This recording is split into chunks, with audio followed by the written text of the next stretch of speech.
Hello, John. Hello, Natalie. Wow.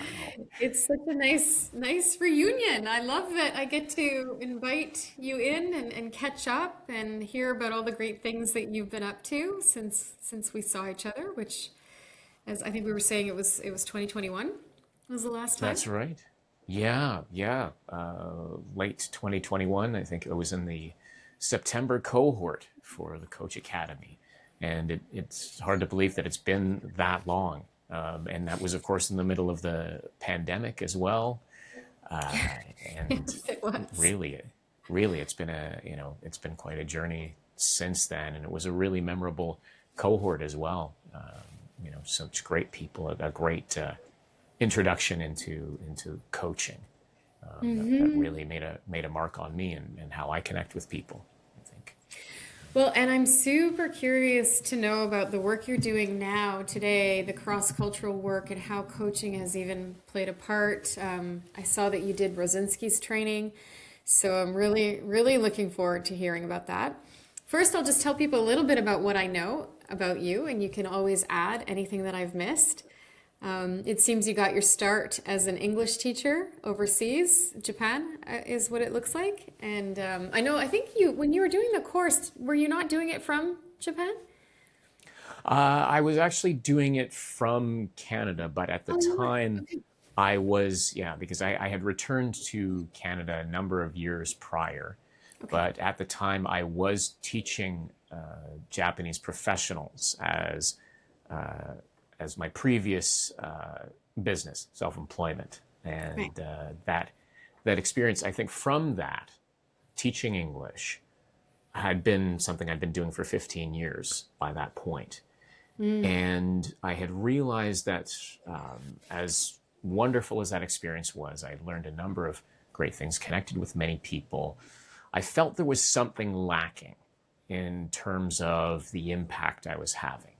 And I felt that there was a lot of something that could go beyond just covering linguistic ability and the ability to communicate in that sense and get an understanding of underlying meaning through a lot of unspoken communication, which I think ultimately led me to enrolling in Coach Academy to kind of explore that. I didn't have quite a full idea of what it was at that point yet, but I think it was on my way at that point. Mm. Yeah, I remember one of the first books that I picked up on cross-cultural communication. I think it was Nancy Myers. Is that ring a bell? Is that her name? Yeah, Aaron Meyer, in fact, Erin maybe. Myers. That's it. Erin Yeah, Myers. Yeah. The yeah, culture map. Is that what it's that's called? correct. Yeah, yeah, yeah. Yeah. Aaron Meyer, And the I culture map. remember an example of, a miscommunication in that book early, like the couple first chapters, I think it was, and it really brought home many of my experiences actually traveling and recognizing how important it is to have some skill, I think, is what I want to call it. Maybe you'll call it something else, but looking forward to hearing your perspective on that. I did want to mention too that, you are specializing in multicultural work in, I guess, with companies and with individuals. You've called yourself a human connection speaker, and you also have founded a coaching company, which is called Haiku, I guess. Is that what it? Yeah. Yeah, it's tricky. Haiku is what a lot of people pronounce it as because we think of haiku, but it's actually hiyaku. Oh, So Hiyaku. Okay. haiku is, of course, the poem, but hiyaku is Japanese for great leap forward or great progress. Mm, So, right. uh, you know, my Mm. hope is that eventually it becomes like Nike, so then everyone knows how to pronounce it as well, which is Amazing. fun. Well, I have to tell you about my tattoo then. Oh, okay. Oh, let's hear it then. I got my tattoo in Kyoto in Oh, 2016. I was okay. traveling and I wanted to, it was actually the year that we founded the company, Coach Academy. And at the Right. time, I was really thinking about self-improvement, self-development. So Kaizen is my tattoo. All right. All right. So, Which, yeah. yeah, Yeah. it's a I like great, to say one night in Japan. I got a little crazy with some sake. Actually, it was very intentional. It wasn't just a thing, but I love that I was able to do it in Japan. So Yeah. yeah. And what a great tattoo to get as well. I mean, it makes Yeah, perfect well, for sense me, for coaching. yeah, yeah, all about that professional. Well, it's the commitment to continuously challenge myself, to never stay comfortable, to always be seeking discomfort, because to me, discomfort and growth are aligned, right? And so I'm curious to know for you, like, well, let's begin with the cultural piece. In a cultural context, what does connection mean to you? I would say that in a cultural context, it's really the same as connecting on an authentic level in terms of really listening to people. I think what really catches us off guard is just like anything when we're going through life, we get used to certain patterns, heuristics, the way things are supposed to happen. You know, in Canada, you go, "Hi, how are you doing?" Right? That's a way of just it's a polite greeting, for example, in Canada that you do with staff or Hmm. elsewhere. It's not necessarily something where you're really wanting to get a full detailed answer from someone. You know, it's so how are you doing? Oh, I'm good, thanks. How about you?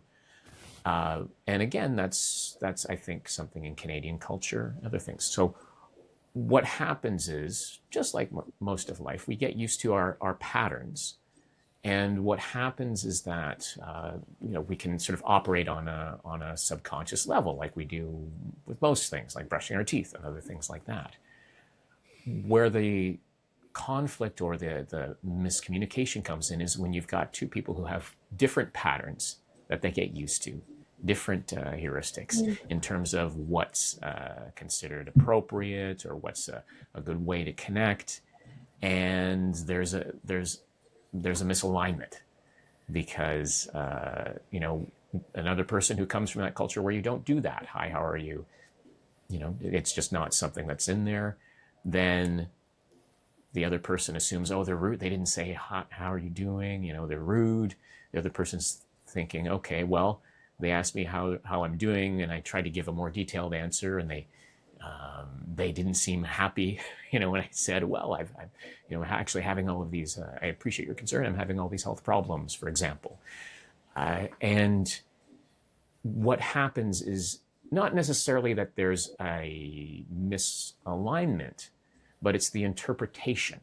So if this other person doesn't say, hi, how are you doing in the morning, it means that they're rude. Mm. Or this person, when they asked, they didn't want a detailed answer. So that means that they're superficial or they don't really care. So it's the judgment that's coming in from each of us on the other party. It's really a big part of our listening. And when it comes to listening across cultures, I think it's honestly, this is listening for any context that we know as coaches. Uh, it requires a deeper level of listening and realizing, okay, what are more importantly, what are my default patterns? What do I assume is polite or appropriate behavior? And that way, once we're really aware of it, of uh, our own preferences, our own cultural biases in that regard, then it's easier to adapt and realize when someone else doesn't fit that pattern, it's not necessarily that they are better or they are worse or the way that they're communicating is better or worse. It's just different. And it makes it much easier to adapt. I think when it comes to a lot of people, when we think about adapting to another culture, we think about, okay, what do I need to do if I'm going on a short trip, for example? Okay, what are some of the do's and don'ts, right? We talked about, well, you mentioned Japan, for example. Okay, so to show politeness, you bow. Remembering things like useful phrases like arigato, right? It's Japanese for thank you. And certainly that's very good for short-term situations. But if you're working in, for example, Canada, multicultural context where you have people from all over the place, to develop those kinds of long-term relationships, or if you're looking to do international business and develop work with partners, it requires something a little deeper than just a list of do's and don'ts. And I think a big part of it that gets ignored is just like, okay, what's the checklist for this other place, without a deep understanding of, okay, well, what is it that I consider polite, and why is it that I consider it that way? Why do we shake hands? Why do I consider that the polite thing? And understanding it's not necessarily a universal default. And it doesn't mean that the other party is somehow exotic or strange because they do things in a different way. It's just, well, my way is one way of many. And I think once you have that mindset, it does make it much easier to adapt to situations. So that's how I like to approach adapting to other cultures and helping others to find that way, whether they are newcomers to Canada or whether they are business owners who want to bring in more international talent and develop connections with them, or doing international business as well.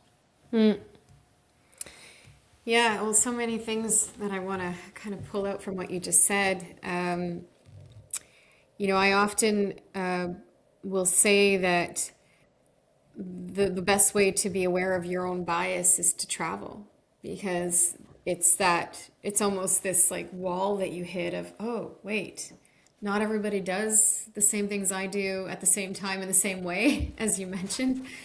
And in doing that, I think one of the things that I have become aware of, especially through coaching, is the questions that we can ask ourselves first, like, am I getting this right?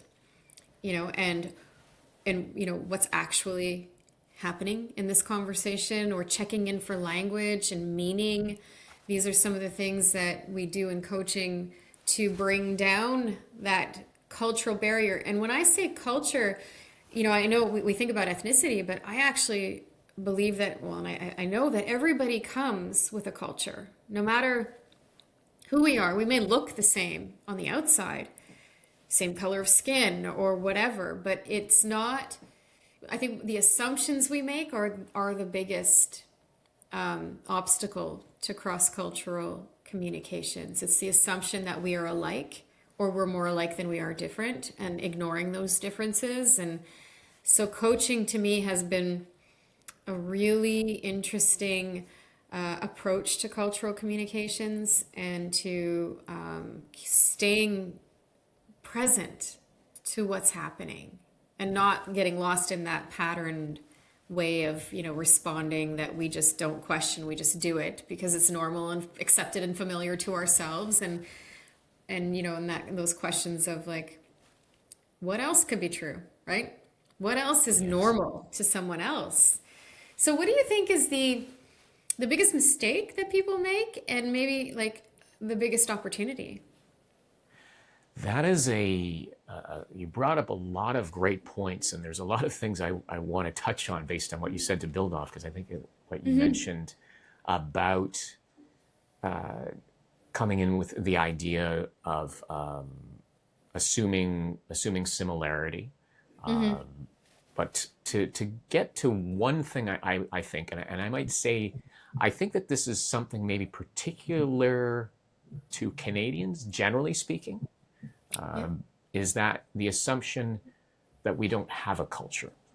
And I think this is something that's common, not necessarily with naturalized Canadians, or maybe perhaps those who are second generation, but I think those of us who maybe have been in Canada for multiple generations, I find that this is something that many newcomers are surprised by when they ask, okay, so what is Canadian culture? And often the response is, oh, well, we're a multicultural society. We don't really have our own culture. We're just made up of a lot of different things. And I think what that comes from is the idea of what is culture. A lot of it, well, you mentioned ethnicity, for example. I think that there's a lot of assumption that is based on visible elements. So, okay, which is part of culture. Okay, so we talk about visible things like language, like clothing, like behavior, certain customs. Those certainly are parts of culture, and those are the kinds of things you'll see on vacation as well. But what drives those? It's It's the all of the values and assumptions that are underneath all of that. And guaranteed, yes, Canadians, we do have a culture. And to be fair, there are even, we can even talk about regional differences, generational differences as cultural aspects as well, where you grew up in Canada. A lot of the things that I see in workplaces, for example, okay, what makes a good leader in a workplace? In Canada, what do we assume? Okay, someone who is open to ideas, collaborative, who brings people together, who is very sociable, who creates a collaborative environment, someone who is comfortable speaking up in front of groups, who advocates for themselves. If they want to advance in their career, they'll go and initiate a conversation with their manager, for example. Hey, this is where I would like to be in a few years. What do you think I should do to do that? Those are the things that we assume, generally speaking, is it makes a good leader. That's not necessarily true in a lot of other cultures. I can think of one particular example of a colleague of mine, and I actually mentioned this story in the first TEDx talk that I did at Queen's University back in January. I have a colleague, his name is Miguel. He is from Mexico, and he came to Canada with a master's degree, background in finance. He was the CEO of his own company back in Mexico. So he was coming over to Canada. He was starting over. He wasn't starting from zero. He had a lot of valuable experience, clearly, and skills. He started working at a company in Canada and was working hard, doing quite well. And one day he heard about an opportunity there was an opportunity for a promotion. And he realized that, oh, I'm a great fit for this, okay? My skill set's good, my experience is good.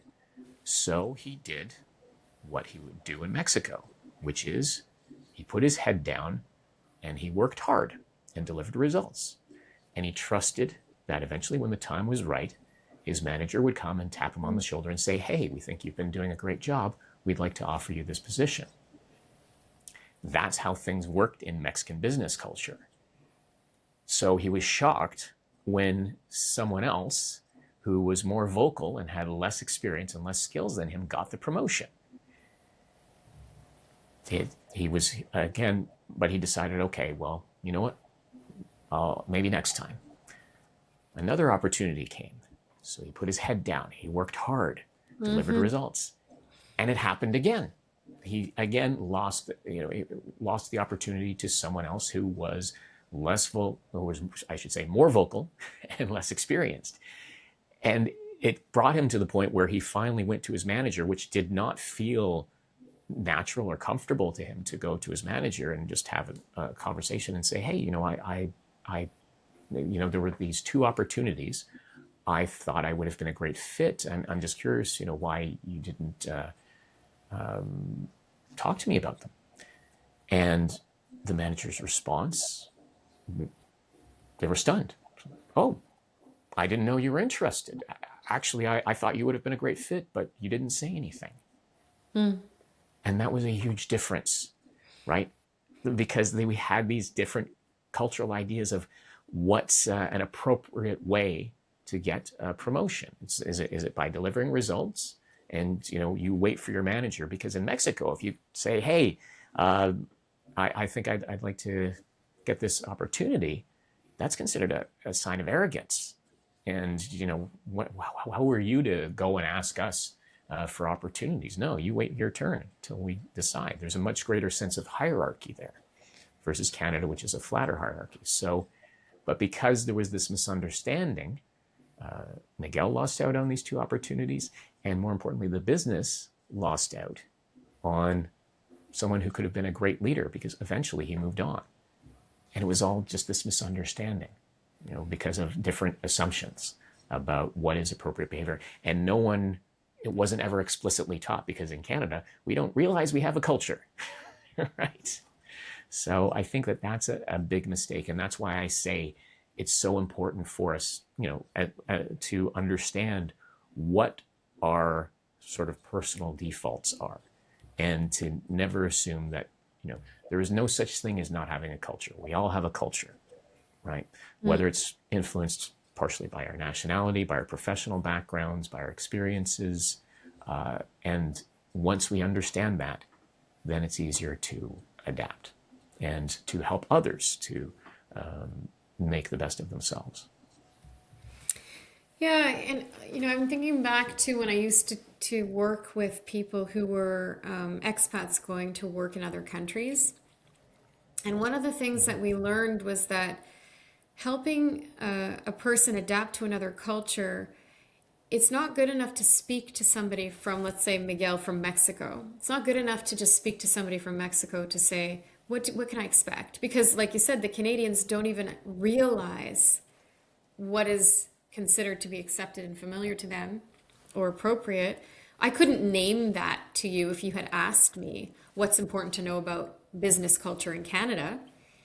But so what we realized is we needed people who, let's say, lived in Africa but were out of the country for at least 5 years and then went back, or born and raised in Africa but had some external experience, because we were dealing with Africa a lot at the time, and different places in Africa. But like it was very particular to the country, and having that perspective, like I said, when you travel, it's the best way to know your bias. Until then, I think the assumptions we make are so embedded that we don't even know they're assumptions, right? Exactly. We don't even realize that that's what we have, this default position.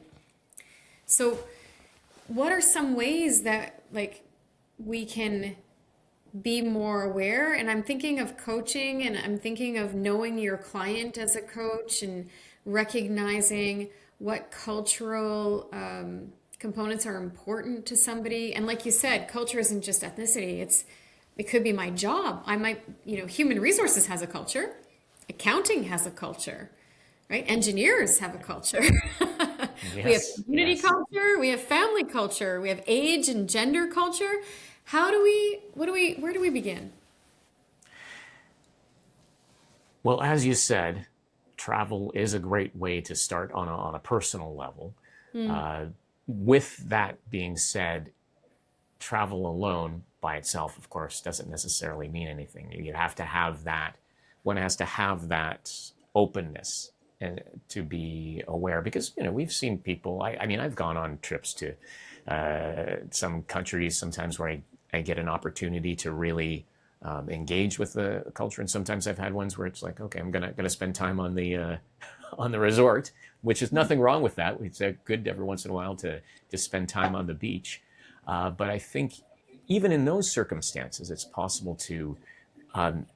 The most important thing, I think, is curiosity, just as we talk about in coaching, because without that sense of curiosity and the eagerness to learn, nothing else can come from that. One thing I do as a starting point for people to keep this curiosity in mind is a framework that I've developed, which I call LEAP.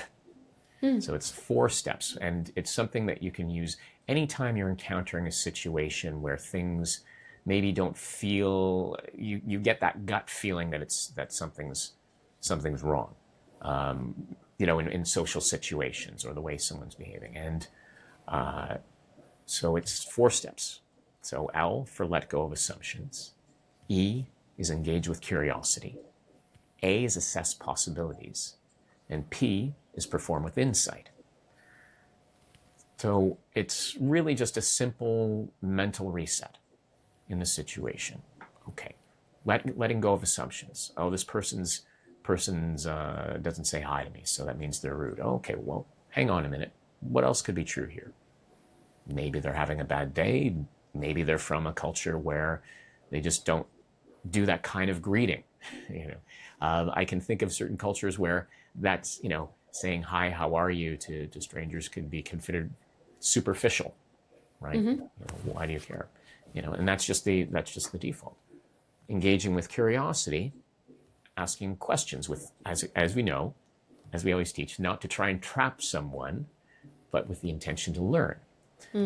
Assessing possibilities as to perhaps you can have conversations, as you mentioned, for example, talking to people who have experiences in multiple cultures, like people who were in one culture and then moved away and moved back. Maybe you can check with them, reliable sources on the internet, other colleagues. And finally, performing with insight is simply just taking that knowledge and acting on it. I think there's an outdated image of what an immigrant is. There's the image from 40, 50 years ago of, refugees, that they're all refugees escaping poverty, escaping other things. And certainly we do have refugees coming here. And I think, that overall, Canada, we've been fairly good at accepting refugees historically.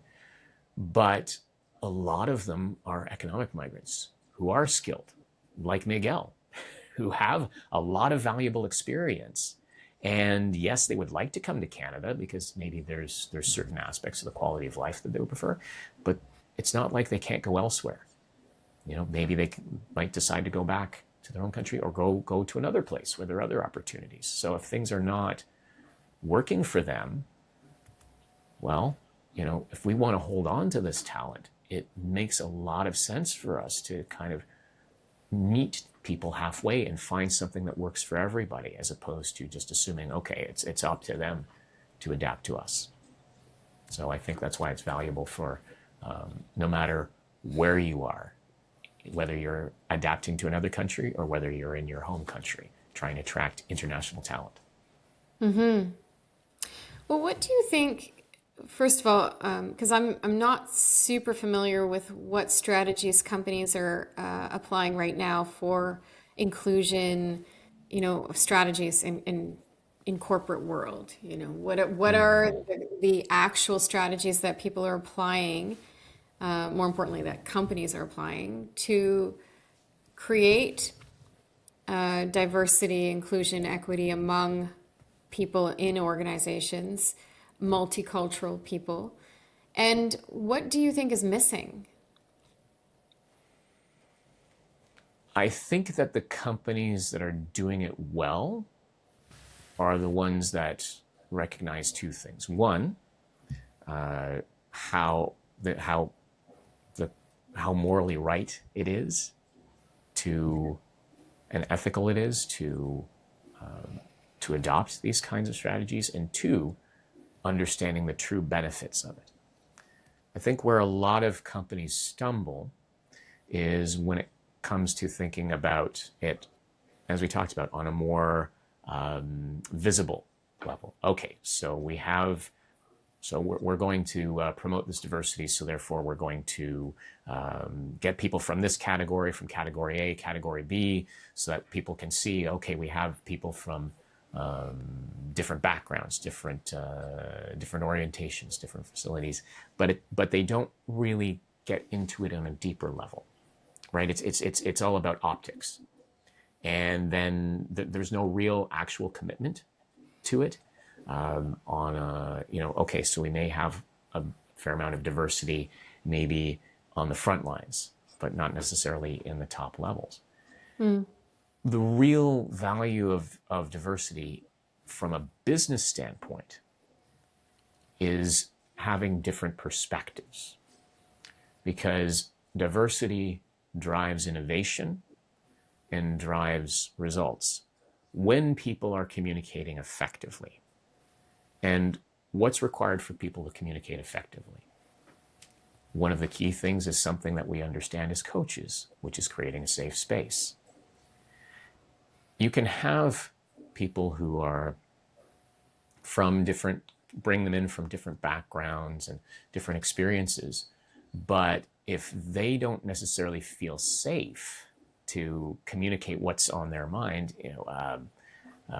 because they might be judged by the sort of the standards of what the dominant culture might be in a particular company or in a particular group, they're not necessarily going to give all of their 100% because they might be afraid, well, if I show too much of myself here, in a different way of thinking, that could negatively affect my career.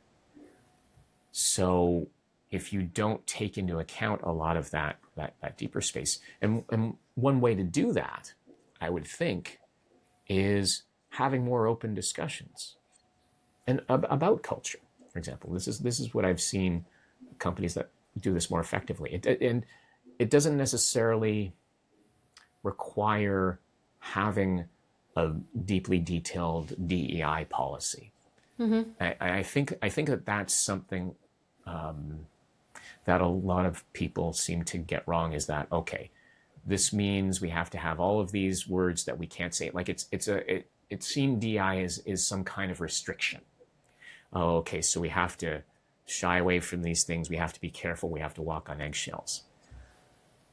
There's something to be said for, of course, being concerned about other people. But I think what it comes from is rather a sense of curiosity and grace, as opposed to seeing it as like some kind of thing to be afraid of. So what's one way to do it? Have some discussions about culture, maybe even a small team once a week. Okay, so what do we consider is a good leader, or someone who has good leadership potential? Okay, well, in our culture here at this company, we perceive it as somebody who speaks up in meetings and offers their ideas in meetings frequently. But how is it in your experience? So you open it up and it's not a sense of judgment. Then you're showing that there's a genuine interest. Oh, okay. So in your culture, for example, like in Japanese culture, a lot of times, a lot of the discussion that kind of debate doesn't necessarily happen in the meetings. It happens outside of the meeting, prior to the meeting, or in written form. So, oh, okay. So it's that way there. So maybe that's another opportunity we can open up as well. Then you find out, oh, okay, so this person who's actually been quiet in the meetings, now that they have this other avenue to share their ideas, now we're getting a lot more from them. And they have so many ideas that we never even considered. How amazing is that? So I think it's that idea of opening up those discussions and opening up those ways of, one, again, realizing our way isn't necessarily the best way. It's one way. And if you can open it up, it may take a little more discussion, may take a little more effort, but the results can be much better. It found that diverse teams, when they communicate well, I think that the productivity and innovation results go up by 83%, I believe, is something like, it's pretty significant. But the key part is that you can't just have diversity by itself. There has to be diversity with open communication and a sense of psychological safety to get those results. Otherwise, diverse teams perform poorly compared to more homogeneous teams because they don't have that sense of safety. Yes, it's so interesting to think of the complexity, but also bringing it to a more simplified place of just, like you said, leading with curiosity. And I think what helps too is, so the willingness, the open invitation to explore, and then the context, a context to apply it to. Because I think I want to believe, maybe I'm naive, but I want to believe that most people want to get it right. They just don't know how. They don't know what to do. They don't know what they don't know. And then they don't have skills or tools to apply to the situation. So I know you're familiar with Rosinski's cultural orientation framework. I used to use it in trainings, like on site years ago. I loved when I would ask people who are familiar with each other and on the surface could be from the same culture, like ethnicity or whatever, country, birth, whatever. They look the same on the outside, and I would say, think of a conflict that you've been in, with this person that you think you know. And then I would take them through the orientations. What's their relationship to time compared to you? And what's their relationship to hierarchy compared to you? And what are they, are they individualistic, or are they more collective in their thinking? Do I put myself first, or do I think of the group first? And they would assess themselves on this axis, and then they would assess the other person and put them on the same axis. And what became really clear was how the differences show up in the way we relate, even when we appear to be from the same culture. So imagine, take that now to different cultures. On the surface we look different. On the surface we believe that we are different. Right away we think we're different, right? Because of how we look and how we approach.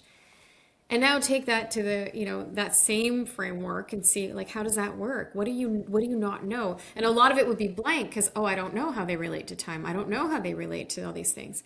And it starts to create an awareness, just the orientations alone, like the categories, all the different ways that we can relate to different things was an awareness. Never mind, the things that came after. And I remember the funniest thing was this one couple. She was Lebanese and her husband was from Barbados. And, imagine, she's short, curly hair. He's tall, 6 feet something, I think 6'5", long legs, very lanky. And she would always be 6 feet ahead of him. And they had this incredible difference, but they were attracted to the differences. And when she did the frameworks, and she was charting him and charting herself on these axes of the different orientations, and she was like, oh my God. And she kept saying, oh my God, why are we even together? I can't believe we've made it this far. And she started to realize, she knew, but she couldn't name it. And it was the relationship to time was so different. He was like, oh, plenty of time. Time is of the abundance. And she'd be like, we never have enough time. Go, go, go. And just that was this opportunity for conflict. And of course, they worked it out because they were married. But it was so interesting just to do an exercise of awareness. And what we talk about in coaching all the time is this making observations and witnessing and mirroring people is all about, just offering what you notice from a reflective position to say, what do you think, And most of the time, you're really surprised at what people don't even realize. It might be a word they used. It might be a connection they didn't make in what they're saying. You're observing what's showing up, and you're getting curious about it. And that, to me, is like the opportunity for, I think cultural work has to be rooted in awareness. And then what do you do with it? And giving people skill, giving people tools to work through that. Like, what are some of the best questions people can ask? Like, if you were to give people some tools, I'm saying questions, but maybe you have something else in mind. And I love your acronym as well, your framework. But what are some tools that you can tell somebody, like anyone, just to use next time you come into a situation? And challenge your assumptions. What would you use, or what would you do? One of the most important steps I would take in that situation, I think, is to get deep with the person. Again, I think this is a very basic concept as we learn as coaches. Is right. You don't coach the problem. You coach the person. Right. You don't coach the situation. So the importance for the person isn't necessarily what's happening in the situation per se, or what's going on with the other person, but what is it that's happening in me that's reacting to it.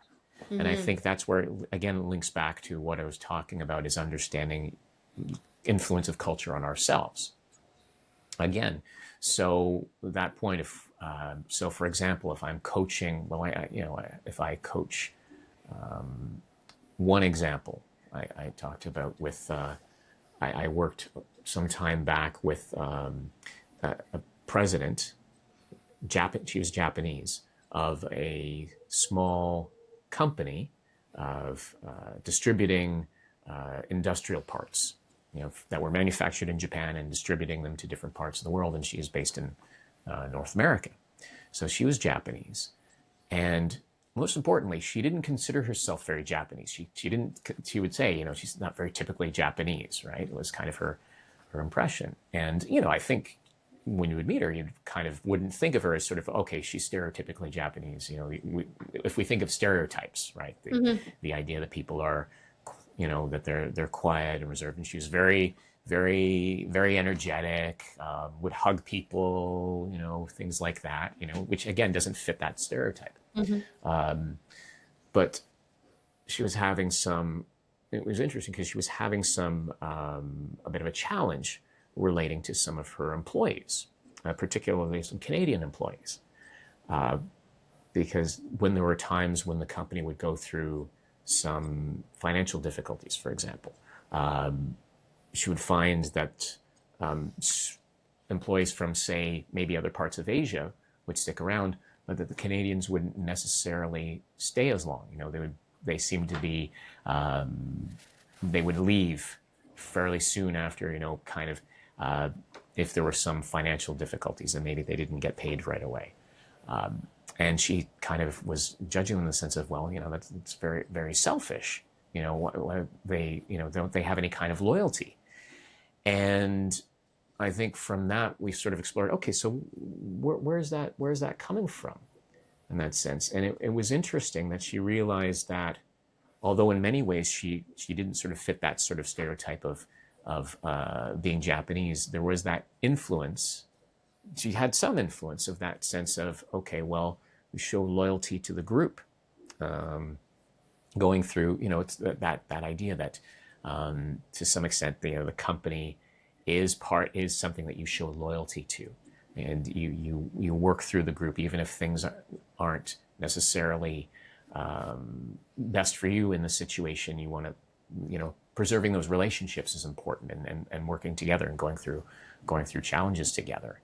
Whereas I think here in Canada, we don't really have that kind of sense because we're a bit more of an individualistic culture, right? And I think it comes from a lot of history of people coming from many different cultures and coming to Canada and starting a new life. That there's a bit less reliance on the group.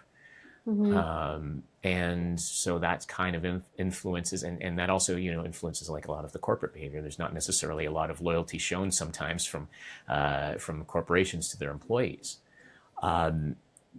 So it was the sense of, one, understanding where that was coming from and going in with her and understanding, okay, that doesn't necessarily mean that these Canadians are selfish, horrible people. It's just that, okay, well, from the experiences here in the culture, this is why they behave, would tend to behave that way. And understanding that it's not that there's a value difference between one or the other. It's just, okay, so the point is, okay, well, understanding that, then what's the importance there? That realizing that just going by company loyalty, it's not necessarily going to work. You have to work a little more and maybe talk with them more individually. And say, okay, well, here's the situation, as opposed to assuming, okay, they're going to be loyal to the company. And I think that really started with going into that deep dive. Okay, so what is your reaction? Where does that come from? Not getting too deep into it because, of course, not wanting to reveal too much about a client, but it really starts with that exploration. How does that make you feel, and where does that come from? What is your own experience with that? And I think that was in a case where she realized that influence of Japanese culture on herself, just like as it is for us, for Canadians, like how does the culture influence us? And that's where you can really start to get into some real work of adjusting to make to get better results when you're interacting with other people and trying to work together to collaborate more effectively. So would you say that the responsibility lies with each of us in cross-cultural communication? And when you say you can't force someone to come to the table, like, what do you do in those situations?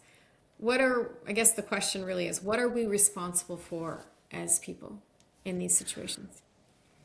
Well, just as it is in coaching, we can't control other people or how they behave. We only have control, or we don't necessarily have control over situations. We only have control over how we react to them. And I think that applies to cross-cultural and intercultural situations, just as it does with other parts of life. Going back to that example with Kenji, what could I have taken from that? I could have attempted to, with other students, just keep saying, okay, it's okay to ask questions, and keep pushing that and keep pushing that, and get frustrated when they don't ask questions. Or maybe some of them would. And after a while, some eventually do. But, I can't, if you're just trying to force other people to adapt to me, one, I'm not growing, and it's not effective. So it's not only just being able to be more effective in the situation, you grow as a person, and then you develop another skill set. Because now I know I can communicate more effectively. So I can, depending on how the person's reacting, I can try different things. I can, try asking, say, oh, do you have any questions? Or I also know that, well, I can also use this other tool of confirming understanding. On a more personal level, I can think about how I've grown in my personal life. You talked about the husband and wife couple, right? Yeah. Which I thought was funny, and this makes me think actually of my event coming up in April of intercultural exchange, Love Beyond Borders, which I'll talk a little bit more about that later on. But thinking from my own personal perspective, so my wife is from Argentina, and she's of Japanese heritage. We met in Japan, and I'm from, my background, aside from being Canadian, I grew up in a sort of a Protestant background. So, where we didn't necessarily show a lot of open affection most of the time. I mean, the mother would hug, but certainly, wouldn't hug my dad or something like that, or necessarily talk sort of openly about these kinds of things, particularly among men. And then I married this, start dating with this woman in Japan who is, from Argentina, so Latin America, and kind of in that perspective, being very, very open, very affectionate, which privately is, of course, I'm okay with. I was okay with at the time, but when it would be out in public, I'd feel a little slightly uncomfortable. Combined with the fact that when we were in Japan, where that was something that you don't do in public, show openly, so it was kind of that double factor.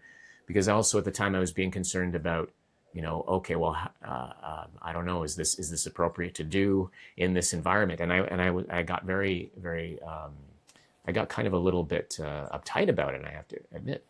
But after a while, I started to get more comfortable with the showing of affection, and particularly when I would connect with other, friends from Latin America, and when we would go visit in Argentina, and there, one thing that was very common was that you would kiss on the cheek, right? Which is, just one kiss on the cheek in particular for Argentina. And this was regardless of the other person's gender, right? That was something so men would do. But I think the men were being conscious generally of, okay, oh, this Canadian guy, we don't want to freak him out. So they would just shake hands. They would do it to each other, but they wouldn't kiss me. And I actually started to feel a little left out about it after a while. But then eventually there was one young man who did that, and he was, I think it was because, it was interestingly enough, I think he was a bit neurodivergent, so it just didn't occur to him. He just sort of did it, and I was like, oh, okay, now I feel welcome. Like it was a change from where I had been in this experience of not feeling comfortable about expressing openly to now Mm-hmm. I love hugging. I love doing that. When I go to Argentina, I love to kiss and be kissed on the cheek, regardless of, whatever gender the other person happens to be. And how did I do that? Because I was open to that. I could have Mm-hmm. stayed very, oh well, I'm not comfortable with this, and certainly that was there. But eventually, I decided, well, why don't we try this and that's one small aspect when life just feels more richer, and I feel more comfortable. Like I'm happy to be able to hug people, in Canada now too, and just even with that little more comfort with more openly expressing certain emotions, I think that's enriched my life in some way. And I think that that's just one level of, if you can be more open and show that openness and maybe try something that's a little different, you might find that you grow as a person. And if you take that, go to Rosinski and try the assessment, you might see that you've changed a little bit in some ways, particularly in certain situations, which is great because this is the one thing. Culture is not static, right? And we're not static. We're not Mm-hmm. necessarily locked in. As long as it's not something that necessarily conflicts with our values, because if it's something that conflicts with our values, then that's a bit different. But if it's just a matter of, oh, I'm not comfortable with this because it's outside my experience, well, it's like anything. You can stretch out of your comfort zone and maybe find that your life becomes richer as a result. I wonder, that I think flexibility is one of the key components in becoming really good at cross-cultural communication. I think that our willingness to be flexible, to reach to the other side, to meet people where they are, to be curious about what is important to other people. I think it's fascinating. And when we come at it with a genuine interest in others, compassion. I love the three questions. What are you thinking? What are you feeling? What do you want? What are they thinking? What are they feeling? What do they want? I think those questions are good to ask for yourself, but they have to also be asked of others to reach for compassion, right? I don't know, like, what do you think is the relationship between compassion and cross-cultural work?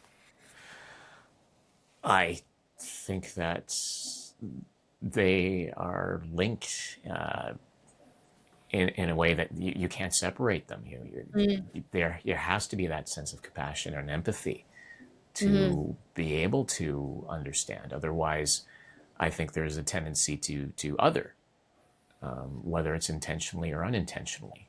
Okay, and that can be. I think this is one thing that happens early on. There is a continuum in some studies about where you are in terms of how comfortable you are with other cultures, with adapting to other cultures, and there is the tendency maybe early on to exoticize, right? Either saying, okay, judging your culture as being better, or judging the other culture as better. And I think it's that idea of it being better, as opposed, like, judging it in a value in the sense of this is better than the other, as opposed to, okay, well, this is my preference, or being able to take bits and pieces. Okay, well, okay, this part I like. Maybe this part is not something for me.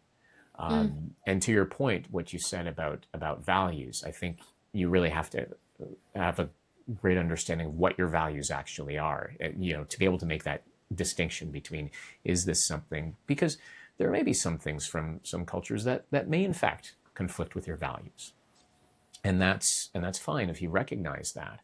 I think that adapting to cultures, and this is the key thing, I think, when it comes to adapting to other cultures, there seems to be this common advice is usually one of two extremes. You either say, okay, be yourself, or do as the Romans do, right? Mm-hmm. Which and either one is an extreme. Mm-hmm. And I don't believe in either extreme. I think it comes down to adapting in degrees. And I think that what that looks like for each person is going to be different, right? So, say, for example, if we're going back to a workplace situation, Okay, so let's say, okay, I come from the culture where I come to Canada. In my culture, we don't speak up in meetings because it's considered rude. Especially, where others who are of higher position speak.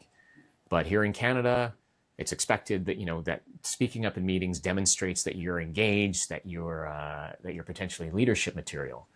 So, okay, if I want to be able to advance in this company, then I have to demonstrate that to some degree. But I've just come from this culture where this feels kind of really uncomfortable and awkward to me. So if I try to all of a sudden now someone might say, okay, so you just need to speak up more. You just need to speak up more, and that's not always easy to do, and sometimes you might over adapt, right? Mm-hmm. And this is a risk too, where you go to another extreme, and in fact you go further than what's expected in the culture. So maybe the person starts talking all the time in the meeting and talks over other people, and now everybody is thinking, who's this jerk, right? Because they went too far. They didn't know how far was really acceptable in this circumstances. And they're also probably not behaving in an authentic way because they're trying to be this sort of person that they're not. Mm-hmm. So what's a way? Okay, so I'm trying to hit here. I went over here, but I can't just jump from here to here effectively. So what do I do? Okay, well, maybe I can take some steps towards that. Okay, so maybe I'll start by raising my hand. Maybe that feels more comfortable to do as opposed to just talking without that. And depending on the situation, maybe people start to recognize that, you feel more comfortable, and then maybe in some ways they start to adapt to that as well. And it's a step, it's in degrees. And it's okay to make mistakes, I think, as well when adapting. So it's finding those steps that feel comfortable. And it can be by adapting your behavior. It can also be by adapting your mindset. Okay, I don't feel comfortable speaking up in meetings. Okay, why is that? Well, it feels disrespectful to the leaders. Okay, well, okay, so your value is that you want to show respect to leaders. Well, in this context here, the leaders expect you to speak up. So if you speak up, you're in fact showing respect to them. Okay, so maybe that might be a way to adjust your thinking about it. It's connecting it to your values, but it's just demonstrating. It's just, you're still showing respect, but the difference is just the demonstration. What does that look like, right? And then that can be another way potentially to adapt, is just okay, connecting with this new behavior so that it fits with your values. So there are multiple ways to adapt, and it doesn't necessarily mean doing one extreme or the other. It's figuring out, okay, what's the best fit? What does this look like, and how does it look in increments to get to, ultimately, the goal is whatever you want to achieve, right? Maybe getting a promotion or whatever. So. Yeah, I think again, I see so many parallels to coaching. Like I really think there's just a lot.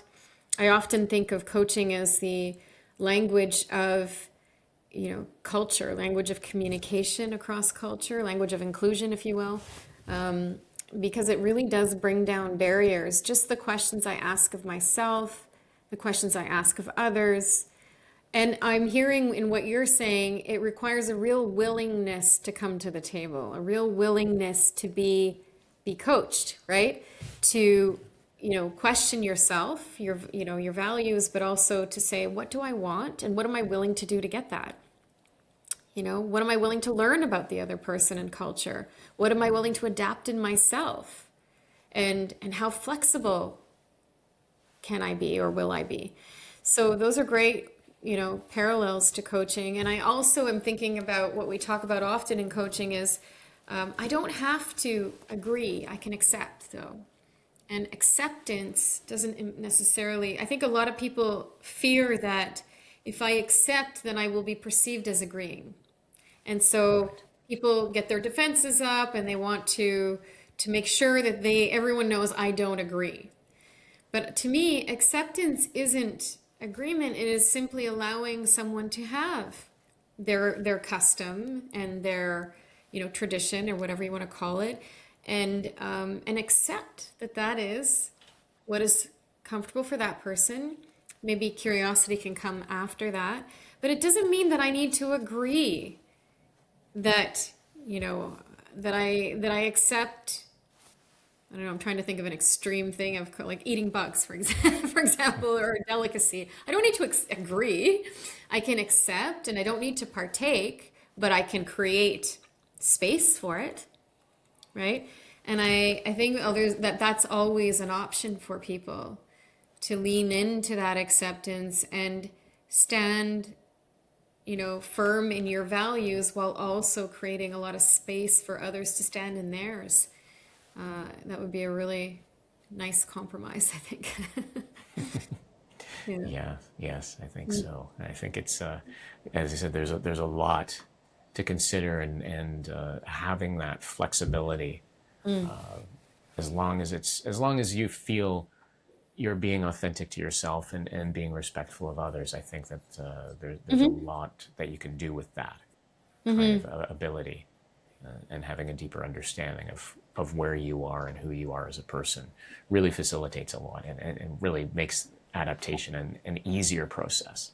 And I don't think you can really effectively adapt without that understanding, not on a deep level. Yeah. Well, I'm watching the time and I'm thinking, oh, I need to ask you about your TED Talk. So you've done one at Queen's so far, right? That's right. And That's there's correct, another one yes. coming up. So tell me about like, what are you hoping to communicate about this work? And I guess you already did the one at Queen's. So what was that one for? That's right. Yes, yes. So I have the yes. So I did the one at Queen's just back in January, and my next one is actually at the University of Toronto, the Scarborough campus. Actually, at the time of this recording, it's on Sunday, so in 2 days. So I assume by the time this comes out, it'll have already occurred. So the two talks are related but somewhat different. So in terms of the first talk that I did at Queen's University, the focus was really on cultural lenses, and how a lack of awareness of our own cultural lenses can really sabotage relationships, can mean that losing or disregarding talent, international talent, and impact our relationships. So that again, that comes to that sense of awareness of, I talk about the story with Kenji, and I talked about the story with Miguel, specifically in that talk, and introduced the LEAP framework. The second talk, coming up on Sunday, I guess I can spoil it because it'll already have been done by this point, so I'm not Right. but in a short sense of it, it's along those lines, but it's more about snap judgments and how that can impact belonging, which can also, again, make people leave. And you can potentially, whether that's students choosing to leave, international students choosing to leave university because they don't feel like they belong, or talent leaving because they don't feel like they belong, because they've been misunderstood, because we've made snap judgments about them. You mentioned, I think, earlier about 5 seconds to judge someone. There's actually a study done at Princeton, some psychologists, and they found that humans, we judge trustworthiness in 1/10 of a second. Oh, wow. Faster than conscious thought. Wow. And that this is a universal pattern. It's across multiple continents. We talk about the pause a lot in coaching. We also talk about unconditional positive regard, meaning I believe a person is doing the best they can in the moment they're in. If that is true, how do I approach? If that is true, how do I self-manage my impulse? And it's hard to do, though, because like you said, it's like a nanosecond, and I'm deciding if I trust you or not. What other, immediate judgments do we have that are like, without pause? They just happen. Like they're so immediate. They're so subconsciously driven too. Yeah. It's a tough thing. Yeah, and I think at the same time we also need to be, again, another coaching principle, be generous with ourselves, because that fact, 1/10 of a second, that's human nature. We've evolved that way. That's how that's how we've survived in different things. So it's going to happen, but it's just, okay, what do we do with that in the circumstances? As you said, okay, how do we hold back? In the circumstances in the bus shelter, maybe just staying away from the person felt right in the circumstances, but I don't. But what can I do going forward? Okay, I reflect on, well, okay, instead of saying, oh, what a crazy guy that was, it's like, oh, he must have been going through some pretty tough situations. And I think just even that alone, even if I can't go back and change how I acted in a particular way, just being able to take that awareness and going forward with that means perhaps in other circumstances that, it's like anything. You build that habit, you exercise, right? And the more that you do it, I think the easier it becomes to, when the moment actually happens, to catch yourself.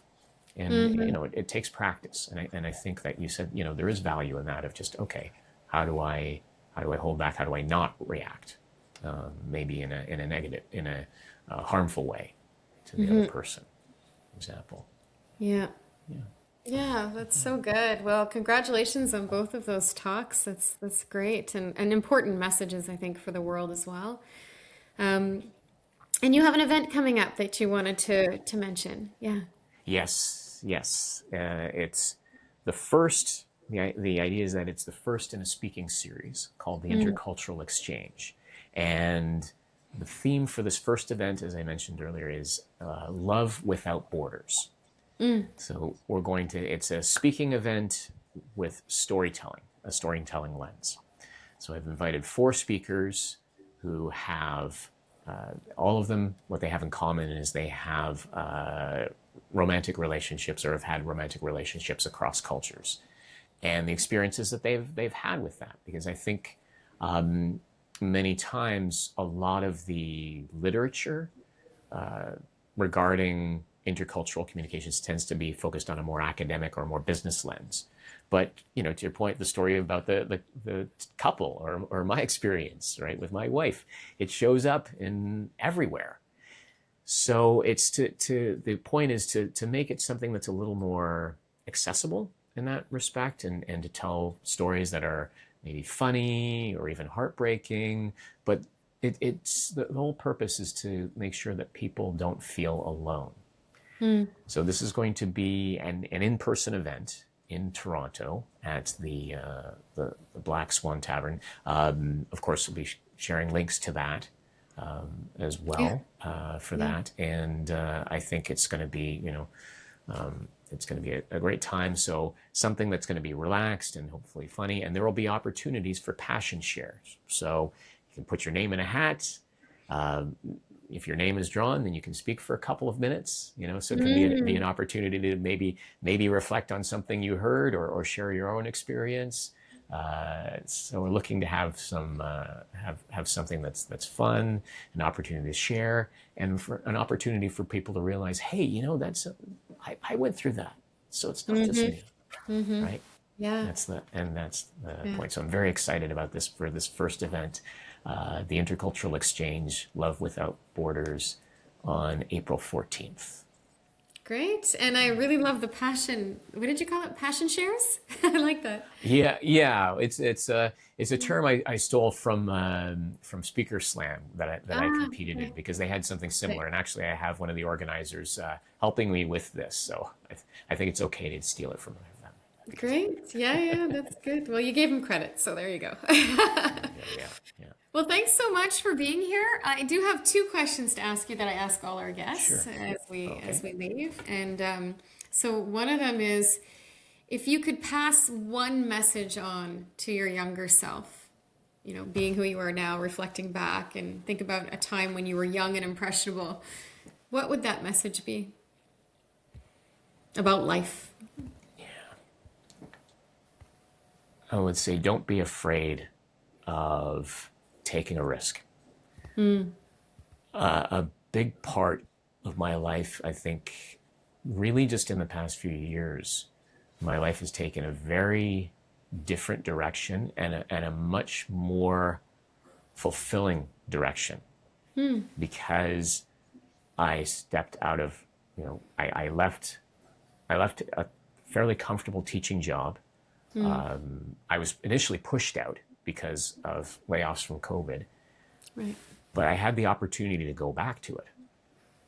And ultimately, I think at that point, I realized, it's time to take a risk and see what I can do. And I've been able to connect with wonderful people from all over the world. We connected because of that, of taking that step of going into coaching. As you mentioned, I've got 2 TEDx talks. I'm having the opportunities to speak internationally as well.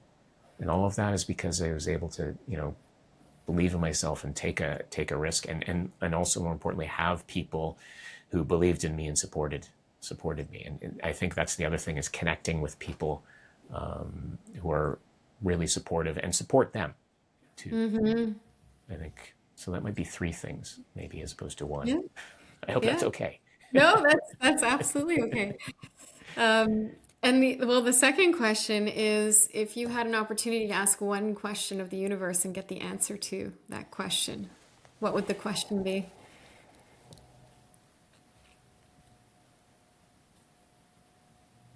I have to take some time to think about that one.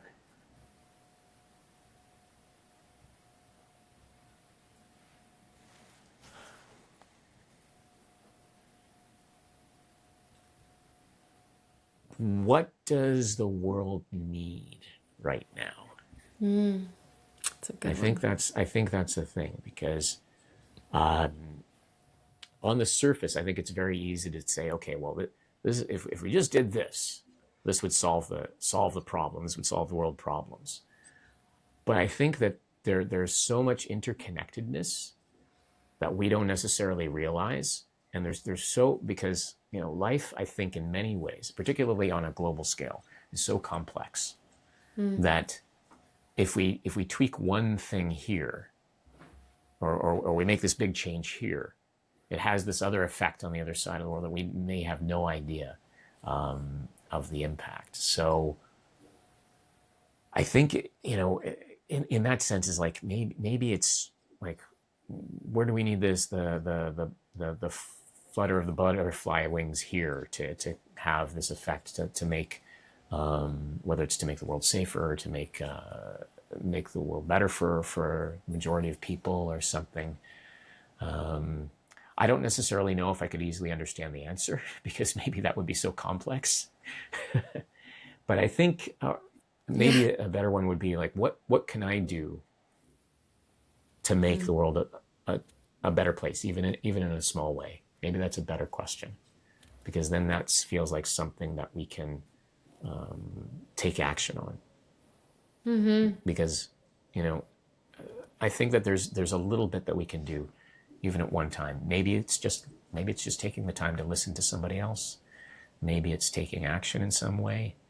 But if there's some small part that we can do, right? We may not be able to affect the whole world on a grand scale, but in a tiny corner, we can do our part.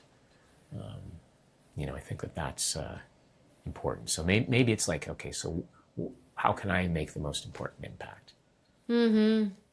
Yeah, well, I believe, it only takes one person to make a difference. The ripple effect of your actions and my actions, like you said, can cross boundaries across the world, borders and boundaries.